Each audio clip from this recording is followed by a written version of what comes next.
Hello दोस्तों, कैसे हो? आपका स्वागत है त्रिपाण स्टडी सेंटर में। आज जो हम करने जा रहे हैं काफ़ी महत्वपूर्ण यहाँ पर क्वेश्चन पेपर है फिजिकल एजुकेशन, यानी शारीरिक शिक्षा जो है ये काफ़ी महत्वपूर्ण है।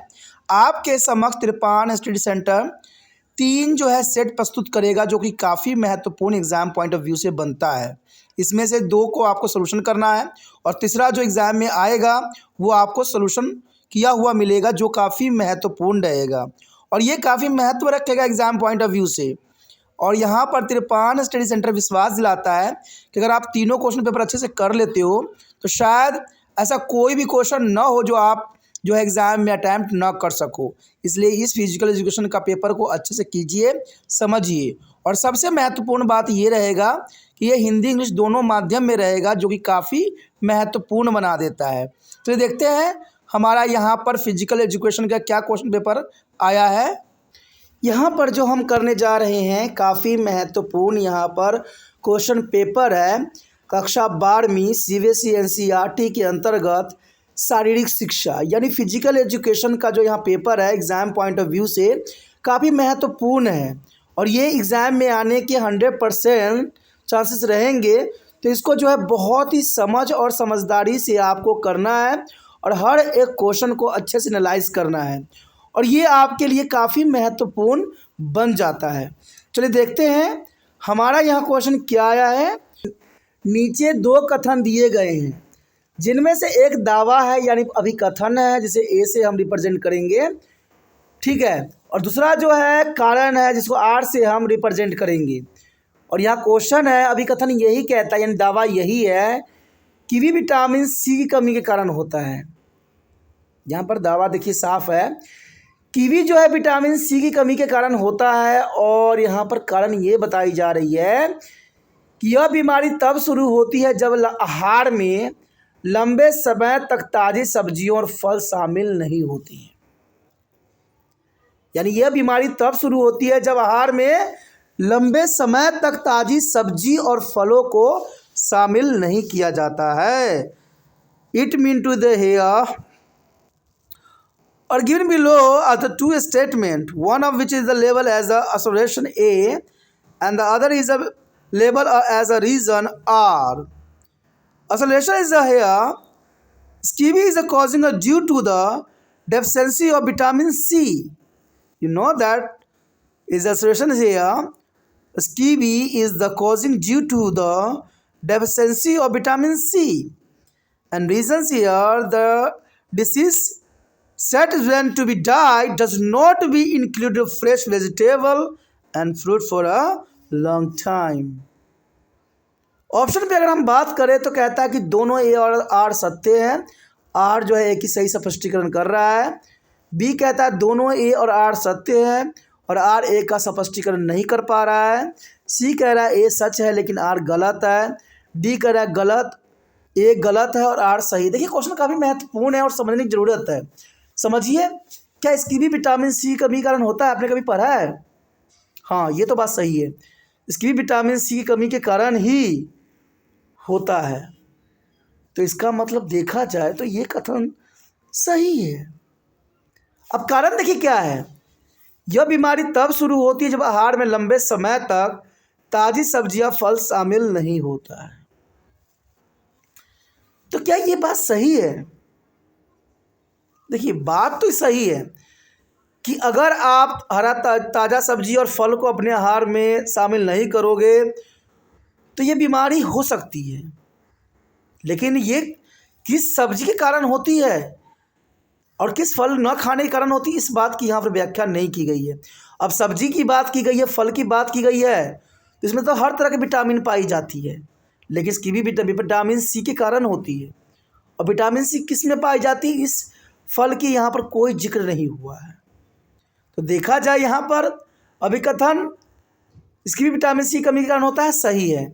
और कारण जो यहाँ बताई जा रही है बीमारी तब शुरू होती है जब आहार में लंबे समय तक ताज़ी सब्जियां और फल शामिल नहीं होती। देखिए बात तो यहाँ पर सही है, ये भी सही है, लेकिन जो है ये इसकी व्याख्या नहीं कर पा रहा है। कारण जो है एक की व्याख्या नहीं करने में सक्षम है। मैंने अभी बताया ना कि यहाँ पर एक बात मिसिंग है कि विटामिन सी, देखिए हमें यहाँ पर इसकी भी बीमारी के कारण बता दिया विटामिन सी, लेकिन विटामिन सी किस किस फलों में पाया जाता है और किस सब्जियों में, इसकी व्याख्या नहीं की गई है यहाँ पर। सिर्फ यहाँ पर बोला गया कि ताज़ी सब्जियाँ और फल शामिल नहीं होते हैं। ये तो बात सही है कि ताज़ी सब्जियाँ और फल हम शामिल नहीं करेंगे तो बीमारी होगा, लेकिन किस सब्जी और किस फल की बात किया जा रहा है, तो इसी का कारण जो है ये सही स्पष्टीकरण नहीं कर पा रहा है। तो ऑप्शन यहाँ पर बी जाएगा। दोनों ए और आर सत्य हैं, आर ए की सही स्पष्टीकरण करने में सक्षम नहीं है। चलिए देखते हैं अगला क्वेश्चन क्या कहता है। चलिए अगला क्वेश्चन हमारे समक्ष आ गया है। अगला क्वेश्चन है 1 ग्राम कार्बोहाइड्रेट में डैश कैलोरी होती है। देखिए ये बात आपको जानना काफ़ी महत्वपूर्ण रहेगा कि 1 ग्राम कार्बोहाइड्रेट में कितना कैलोरी हमें प्राप्त होती है। हमें तो पता है, आपको ये बात नॉलेज होगी कि जो ग्रामीण क्षेत्र में रहते हैं उनको 2400 कैलोरी की आवश्यकता होती है पर डे, और जो शहरी क्षेत्र में होते हैं उनको 2100 कैलोरी की आवश्यकता होती है। अब 2100 किस प्रकार कैलोरी हमें प्राप्त होगी, इसकी गणना हम कैसे करेंगे जब आपको ये पता होगा कि 1 ग्राम कार्बोहाइड्रेट में कितनी कैलोरी होती है, तो उसी हिसाब से आप खाओगे। तो ये काफ़ी महत्वपूर्ण क्वेश्चन यहाँ बनता है। तो क्वेश्चन है यह 1 gram of carbohydrate contain a dash calorie. You know that 1 gram of carbohydrate contain a dash calorie here. Option A कहता है 2, ऑप्शन बी कहता है 3, सी कहता है 4, डी कहता है 5। तो 1 ग्राम कार्बोहाइड्रेट में कितनी कैलोरी होती है आपको पता है? अगर पता होगा तो कमेंट अवश्य कीजिए, ठीक है। मेरे से पहले बताइए आंसर तो बहुत अच्छा लगेगा। तो मैं बता दूं यहाँ पर कि 1 ग्राम कार्बोहाइड्रेट में 4 कैलोरी होती है, सिर्फ 4 कैलोरी। अब देखिए हमें 2100 कैलोरी तक पहुँचना है, तो 1 ग्राम कार्बोहाइड्रेट में 4 कैलोरी होती है। तो सोचिए और विचार कीजिए कि आगे क्या होगा। तो देखते हैं अगला क्वेश्चन क्या होगा। अगला क्वेश्चन आपकी स्क्रीन पे आ गया है। क्वेश्चन है कौन सी ग्रंथि मधुमेह से संबंधित है। मधुमेह तो आपको पता ही होगा, डायबिटीज़। अगर डायबिटीज़ भी नहीं पता है तो शुगर की बीमारी। तो कौन सी ग्रंथि मधुमेह से संबंधित होती है, किसके कारण जो है मधुमेह यानी डायबिटीज़ होती है। तो question is clear here, which gland is associated with the diabetes. You know that which gland is associated with the diabetes. A अंतस्वेत ग्रंथि होती है, बी कहता है प्यूटरी ग्लैंड होती है, सी कहता है अग्नाशय, डी कहता है हाइपोथैलेमस ग्लैंड। तो क्या होता है आपको पता होना चाहिए कि पूरा विश्व जो है आज मधुमेह बीमारी से ग्रसित है। पहले भी होती थी लेकिन इतनी अधिक अमाउंट में नहीं होती थी जितने आज के समय में है। आज तो हर दूसरा व्यक्ति जो है डायबिटीज़ के शिकार है। और मधुमेह यानी डायबिटीज़ में यही होता है दोस्तों कि अगर आपको कहीं चोट भी लग जाती है तो वो जो है आपके लिए सरदर्द बन जाती है, क्योंकि मधुमेह होने के कारण आपको वो बीमारी ठीक नहीं हो पाती है। उसको हम चीनी की बीमारी भी कहते हैं। और डॉक्टर इसके लिए जो है इंसुलिन के इंजेक्शन लगाते हैं, आपने देखा होगा इंसुलिन देते हुए। तो यही हो जाती है, एक चारा रह जाती है। और ये लोग जो है जीवन में मीठा चीज़ों से बहुत ही अधिक परहेज़ करते हैं, मीठा चीज़ खाते भी नहीं अधिक है, क्योंकि अगर मीठा चीज़ खाएंगे तो इनकी शुगर लेवल बढ़ जाएगी। तो ये आपने प्रचार में भी देखे होंगे कि विदाउट शुगर वाला चीनी आजकल आ जाती है, ठीक है। तो ये काफ़ी महत्व रखता है, लेकिन किस ऑर्गेनिक कारण ये सब प्रॉब्लम आती है। देखा जाए तो आज शुगर की बीमारी, मधुमेह की बीमारी कहीं ना कहीं जो है आज लोगों की आलसी जीवन के प्रचालक है। आज लोग जो है मेहनती कार्य नहीं करना चाहते। आप देखिएगा जो मजदूर लोग होते हैं उनको तो मधुमेह कभी होता भी नहीं है, क्योंकि जितना भी खाते हैं उनका जो है पसीनों में ही निकल जाता है। देखिए बैठे बैठे रहने से ही ये बीमारी सबसे अधिक सताती है, उन्हीं लोगों को सताती है जो बैठे रहते हैं। जो मेहनत करते हैं उनको कभी नहीं सताती है बीमारी। और इसमें कुछ भी नहीं दोस्तों, आपकी शुगर के लेवल बढ़ जाता है। देखिए 100 के आसपास जो है शुगर होना बहुत अच्छी बात है, 100 के आसपास रहता है। 80 से 100 जो है जनरली होना ही चाहिए, और सभी व्यक्तियों में होता है। अगर नहीं होगा तो इंसान जीवित रह ही नहीं पाएगा शुगर के बिना। लेकिन कहते हैं अगर जो लेवल से अधिक बढ़ जाता है तब सरदर्दी हो जाता है। 100 से 120 के आसपास जाता है तब आपको जो है टेंशन लेने की आवश्यकता बढ़ जाती है। और आपको बता दूँ, अगर आप खाली पेट होते हो तो आपका शुगर लेवल डाउन होती है, अगर खाए हुए रहते हो तो शुगर लेवल बढ़ जाती है। तो देखा जाए इन सब का सबसे बड़ा कारण जो ग्रंथि बनती है वो है अग्नाशय ग्रंथि। अग्नाशय ग्रंथि के कारण होता है कि ये जो होता है इंसुलिन छोड़ना बंद कर देता है, और इंसुलिन न छोड़ने के कारण जो है हम डायबिटीज़ से यानी मधुमेह से हम पीड़ित हो जाते हैं। तो वो ग्रंथि है अग्नाशय। सी ऑप्शन आपका सही है। चलिए देखते हैं अगला क्वेश्चन क्या है। अगला क्वेश्चन हमारे स्क्रीन पे आ गया है। ये क्वेश्चन देखा जाए तो क्वेश्चन है, टीम की सम संख्या के लिए लीग मैच में मैचों की संख्या निर्धारित करने का सूत्र क्या होती है। देखिए क्वेश्चन यहाँ पर बिल्कुल साफ है कि टीमों की सम संख्या के लिए लीग मैच में मैचों की संख्या निर्धारित करने का सूत्र क्या होता है। आज question repeating here, what is the formula to determine to the number of matches in a legal fixture for an even number of team? You know that question is very clear. What is the formula to determine to the number of matches in the league fixtures for the even number of team? तो देखा जाए option ये बोलता है कि n+1/2 हम लगाते हैं सम के लिए फॉर्मूला। बी कहता है n-2/2 लगाते हैं। सी कहता है n bracket start n-1 bracket upon 2 कहता है। डी कहता है n bracket start n+1 bracket close upon 2। देखिए ये जो होती है टीमों की सम संख्या के लिए लीग मैच की संख्या निर्धारित करने का सूत्र है। ये तो क्या सूत्र है, देखिए ऊपर के दोनों का जो सूत्र है हमने इसमें बाय इसके जो है हमने टीमों को फिट करना है, 2 भागों में बांटने के लिए हम इसका यूज़ करते हैं ए और बी जो है, ठीक है। और देखा जाए तो सम संख्या और विषम संख्या के लिए हम नीचे यूज़ करते हैं। तो आपको नीचे 2 ही सी और डी ऑप्शन है, उसी में से आपको चुनना है कि सम संख्या के लिए लीग मैच में हम संख्या निर्धारित कैसे करते हैं। ऊपर तो चलिए जो है डिवाइड करने के लिए यूज़ की जाती है, बहुत इजी है। नंबर अगर मान लीजिए 18 है, इवन नंबर नहीं, ऑड के लिए यूज़ की जाती है, इवन के लिए नहीं होती है। क्योंकि इवन देखिए अगर मान लीजिए यहाँ पर इवन नंबर अगर आप 2 रखते हो, चाहे आप 10 ही रखो तो 11 हो जाएगा, 11 को डिवाइड करना संभव नहीं है। तो यहाँ पर तो हम इसका यूज़ ही नहीं कर सकते। इसका जो है विषम संख्या के लिए दोनों फार्मूला का यूज़ किया जाता है, ए और बी का।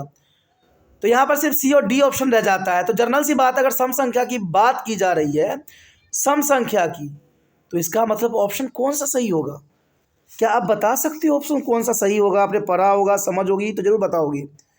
तो मैं बता दूं, टीमों की जो है सम संख्या के लिए लीग मैच में मैचों की संख्या निर्धारित करने की सूत्र जो है n bracket start n-1 bracket close upon 2, यानी ऑप्शन सी आपका यहाँ पर सही जाएगा। चलिए देखते हैं अगला क्वेश्चन क्या जाता है। देखिए यहाँ पर क्वेश्चन काफ़ी इंटरेस्टिंग आया। क्वेश्चन है कि एक प्रतिष्ठित CBSE स्कूल के सही शिक्षक श्री गोपी ने फिक्चर की उचित ड्राइंग के बाद अपने परिसर में एक इंटर स्कूल कबड्डी टूर्नामेंट आयोजित करने का निर्णय लिया है। उन्होंने इंटर स्कूल कबड्डी पैटर्न का टूर्नामेंट आयोजित करने के लिए प्रबंधन और प्रिंसिपल से सलाह भी ली है, लेकिन सही शिक्षक को इंटर स्कूल कबड्डी टूर्नामेंट के बारे में जानकारी नहीं थी, इसलिए उन्होंने नेशनल कबड्डी रेफरी एसोसिएशन से चर्चा किया है। आपका क्वेश्चन ये है कि इस प्रकार के टूर्नामेंट को आयोजित करने के लिए निम्नलिखित में से कौन सा तरीका सबसे अच्छा होगा। आप यहाँ पर मिस्टर श्री गोपी को जो है बता सकते हो कि भाई कौन सा आप यहाँ पर जो है आप खेल सकते हो, बहुत अच्छे तरीके से जो है इंटर स्कूल टूर्नामेंट कबड्डी हो सकती है। You know that question here, mister Gopi physical education teacher of rapt of CBSE school has decided to be a conduct on the inter-school kabaddi tournament in the premise after the proper drawing of fixture. He consulted to their management and principal to be conduct to be tournament of inter-school kabaddi pattern. But the physical education teacher was not aware to the inter-school kabaddi tournament. So he discussed with the National Kabaddi Reference Association here. You know that your answer here. Questions here, which of the following is the best method to organize this kind of tournament? तो option है क्या हम उनको ये सलाह दे सकते हैं कि नॉकआउट टूर्नामेंट करवाएं, या बी लीग टूर्नामेंट करवाने की हम सलाह दे सकते हैं, या सी संयोजन टूर्नामेंट, या डी राउंड रेवन टूर्नामेंट। तो क्वेश्चन यहाँ पर काफ़ी महत्वपूर्ण है, समझने के लिए ज़रूरी है और विचार करने योग्य भी है। तो आप बता सकते हो कि मिस्टर गोपी को कि आप लीग टूर्नामेंट कीजिएगा तो ये बेटर रहेगा इंटर स्कूल कबड्डी टूर्नामेंट के लिए। तो आप बी ऑप्शन के सुझाव दे सकते हो, लीग टूर्नामेंट, क्योंकि ये काफ़ी महत्वपूर्ण होता है। इसकी जानकारी जो है आने वाले क्वेश्चन आंसर में आपको मिलेंगे, तो आपको जो है अच्छे से सारे वीडियो को देखना है। आने वाले जो है आपके क्वेश्चन पेपर जो रहेंगे इसके आगे के रहेंगे, जो काफ़ी महत्वपूर्ण रहेगा, और इसमें जो है हमारे क्वेश्चन को एनालाइज करेंगे, समझेंगे, जो आपके बोर्ड एग्ज़ाम के लिए महत्व रखेगा। तो इसके लिए आपको जो है त्रिपाण संस्कृत के साथ बने रहना है, ठीक है, और बने रहने के साथ सब्सक्राइब भी करना है। चलिए देखते हैं अगला क्वेश्चन क्या कहता है। अगला क्वेश्चन आपके समक्ष आ गया है। अगला क्वेश्चन है कि स्कूल प्रबंधन के विशेष आवश्यकता वाले बच्चे की शिक्षा में शारीरिक गतिविधियों की आवश्यक स्थान को पहचानने की आवश्यकता है।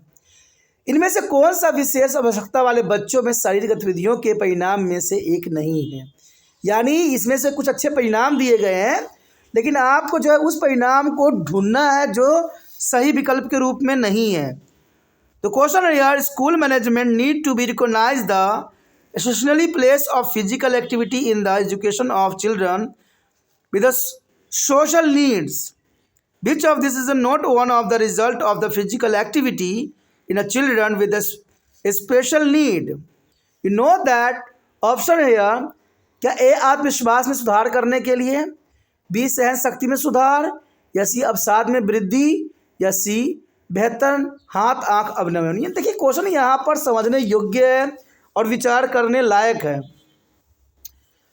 कि स्कूल प्रबंधन के विशेष आवश्यकता वाले बच्चों की शिक्षा में सही शिक्षा की आवश्यकता, स्थान को पहचानने की आवश्यकता है। अब यहाँ पर क्वेश्चन ये है कि इसमें से कौन सा विशेष आवश्यकता वाले बच्चों में शारीरिक गतिविधियों के लिए परिणामों में से एक नहीं है, हमसे नहीं पूछा हुआ है। तो देखिए आत्म में सुधार करना, देखिए आत्मविश्वास सुधार करना हर एक शारीरिक शिक्षा का सबसे महत्वपूर्ण योगदान होती है कि बच्चों में आत्मविश्वास में सुधार करें। सहन शक्ति में सुधार करना भी बहुत ज़रूरी होता है, तभी वो बहुत लंबे दौड़ सकते हैं, लंबा कार्य कर सकते हैं। अवसाद में वृद्धि, देखिए ये बात कहीं तक सही नहीं लग रही है। बेहतर हाथ और आंख समन्वय ये भी जरूरी है, लेकिन सी यहाँ पर ऑप्शन गलत है। लेकिन यहाँ पर थोड़ा मिसप्रिंट भी हुआ है। डी आपको ऑप्शन जो यहाँ पर सी लगे हुए हैं तो उसको लास्ट को डी ही समझिए, ये हो जाता है मिसप्रिंट, तो इसको टेंशन नहीं लीजिए। लेकिन आपका आंसर यहाँ पर सी है, अवसाद में वृद्धि, ठीक है। दूसरा वाला सी को मत समझना, वो डी ऑप्शन है, ओके। यहाँ मिसप्रिंट हो जाती है क्योंकि कहते हैं ना मेहनत करने में थोड़ा मिसप्रिंट होना स्वाभाविक बात रहती है, ठीक है। तो आप बेहतर हाथ आंख अवनमन जो है डी ऑप्शन है, ओके। तो यहाँ सी ऑप्शन है, अवसाद में वृद्धि। हम किसी व्यक्ति में ये बात कभी नहीं चाहेंगे कि उसके अवसादों में वृद्धि हो, तो ऑप्शन यहाँ पर सी सही है। चलिए देखते हैं अगला क्वेश्चन क्या है। अगला क्वेश्चन आपके स्क्रीन पे आ गया है। अगला क्वेश्चन है कि यदि मासिक धर्म चक्र यौवन पर शुरू नहीं होती है तो स्थिति को हम क्या कहा जा सकता है। मासिक धर्म आपको पता होना चाहिए कि मासिक धर्म होता क्या है। देखिए जब बच्चे पॉवर्टी की लाइन में जाते हैं, जब वो 13 से 14-15 साल में रहते हैं लड़कियों में, तो उनको मासिक धर्म चक्र शुरू हो जाता है। यानी जैसे हम पीरियड का नाम देते हैं, ये 14 से 15 साल 13 साल के बच्चों का जनरली होना स्टार्ट हो जाता है। और मान लीजिए उनको मासिक धर्म चक्र यौवन शुरू में नहीं होता है, तो इस स्थिति में होने वाले जो है प्रॉब्लम को हम क्या कहते हैं। समझ में आया क्वेश्चन। यदि मासिक धर्म चक्र यौवन पर शुरू नहीं होता है तो इस स्थिति को हम क्या कहते हैं। If the maturation cycle does not be begin at the poverty the condition is called, you know that question here. If the maturation cycle does not be begin at the poverty the condition is called, क्या उसको हम ये प्राथमिक अमनोरिया कहते हैं, या भी माध्यमिक अमनेरिया कहते हैं, या सी गोलियोमनेरिया कहते हैं, या उसे कष्टतावर्य कहते हैं, यानी कष्टतावर्य। तो क्या कहते हैं इसको हम। अगर मान लीजिए किसी बच्चों में यानी लड़कियों में 13 से 14-15 साल में अगर मासिक धर्म नहीं शुरू होती है तो इस स्थिति को हम क्या कहते हैं। क्वेश्चन यहाँ पर साफ और क्लियर है। तो देखा जाए इसको हम प्राथमिक अमनेरिया कहते हैं, यानी ऑप्शन ए आपका सही है, प्राथमिक अमनेरिया कहते हैं। तो ए ऑप्शन के साथ आप जा सकते हो। चलिए देखते हैं अगला क्वेश्चन क्या है। अगला क्वेश्चन आपके समक्ष आ गया है। अगला क्वेश्चन है कि वरिष्ठ नागरिक स्वास्थ्य परीक्षण में आयु वर्ग की सीमा क्या होती है।